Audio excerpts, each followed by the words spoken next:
Hey guys, so just doing a bit of laundry. That's happening every now and then. This one's a little bit of a different wash because certain things are going rotten in my bag. So I've come to the actual laundrette. Obviously I have friends who normally help me out in town, but this stuff is in need of actual proper washing because it's obviously got a bit of rot on it, etc. I want to make sure it's good enough, so I wouldn't take that to someone's home as it's a bit unfair. So yeah, check out the Facebook page as well. My ex's, as it was already been seen, has got lots of stuff on it. It's interesting, isn't it? Because apparently we weren't ever happy, never had a relationship, we weren't together, we weren't harassed and moved from Tintagel Close after various meetings with ward councillors, etc. Yeah, it's kind of interesting how all this stuff never really happened. People haven't really gone to prison for using this sort of technology on people. It's not real. There aren't various laws in the country to protect privacy, DPA, GDPR, but apparently the constabulary don't do their job with regards to privacy invasion or breaches of peace, which I thought was an actual police officer's oath to prevent breaches of the peace, which hacking would be. And they do have a cyber division which would go towards hacking, etc. Apparently they're not qualified to deal with it as far as they're concerned with me. So yeah, I can't think why. But they're qualified enough to breach my civil rights, remove me under caution from my own home without being allowed into my actual residence, which is interesting, isn't it?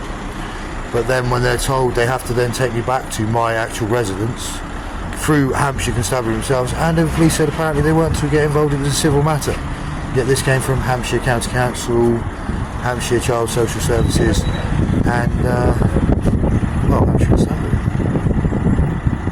It's interesting how it works, isn't it? Yeah, one rule for one rule for another. I don't really think that's very fair. In fact, you might say it's actually made me angry, and the fact is I'm not going to let it stand. In fact, there's a lot of things I'm not going to let it stand, like hacking into my intellectual property, me unable to upload to my YouTube account, my iPad being hacked repeatedly in front of people, witnessed, and people hacking into internet run by Sky and various other people because they're all big and tough and think they can handle it.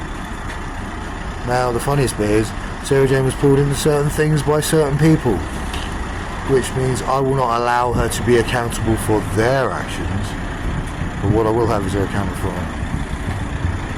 Which isn't fair because I do love the woman. She's a bloody idiot.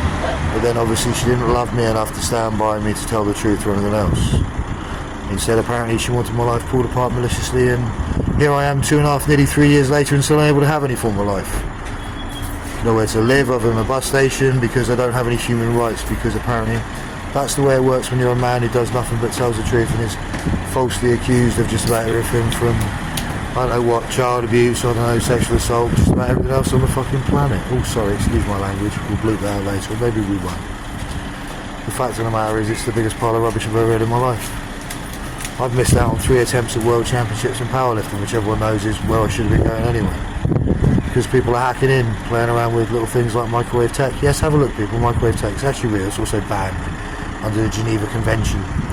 I'm not sure if you're aware of this, but various countries went to war over people's human rights being breached, once or twice in history. Yeah, not worth looking at. Imagine that coming from a background of military and things like that, being involved with stuff like this. I wonder when it comes out who's done what and who's who. I'll have no problem making sure the world knows. Yeah. Anyway, no, I haven't converted either. I'm still not a cricket fan. Sorry guys. I'll post later. Back in the gym later. I wonder what happens when people put microwave tech across hundreds of miles, how much damage it does to people and what it stops them doing. Like lifting around somewhere we should be able to. And various other things. What, am I saying that maybe it's affected my training in ways that aren't relevant? And yet when you speak to people who know stuff about, I don't know, electrical current in the body and microwave technology and what it does to cells and things like that. I don't know, cross nerve bridging and stuff like that. I really don't know, do I? I don't know my science, do I? Apparently I didn't study it, did I? All the people breach my actual university, UCAS information, all the rest of it. You see how this goes? Anyway, right over, I've got more important things to do than round at the moment. We'll get the washing done, get something to eat, and get back to town and, still try and go through the same thing every day, which is wasting my life because people have stopped me from the business I had built. which the business advisor himself backs off when he became homeless, because he said, and I quote, "You haven't got a blank slate, you've got a very viable business that I really want to work with you on. But at the moment, because of the situation, you'll lose out on various things because you're homeless. And yet I've got a viable business, there again, that your little friends hacked into, and your little Facebook thing's putting an end to as well." Isn't that nice, Sedge? So I told you the truth. From day one, you didn't listen, you lied about me. You pressed false charges which were proven and laughed at by the CPS, and apparently you're guilty of criminal offences. Do you understand that? And yet you're sitting there having a nice little holiday. Yeah, the world's very cold. Imagine how I'm going to be when it goes to court. See you soon.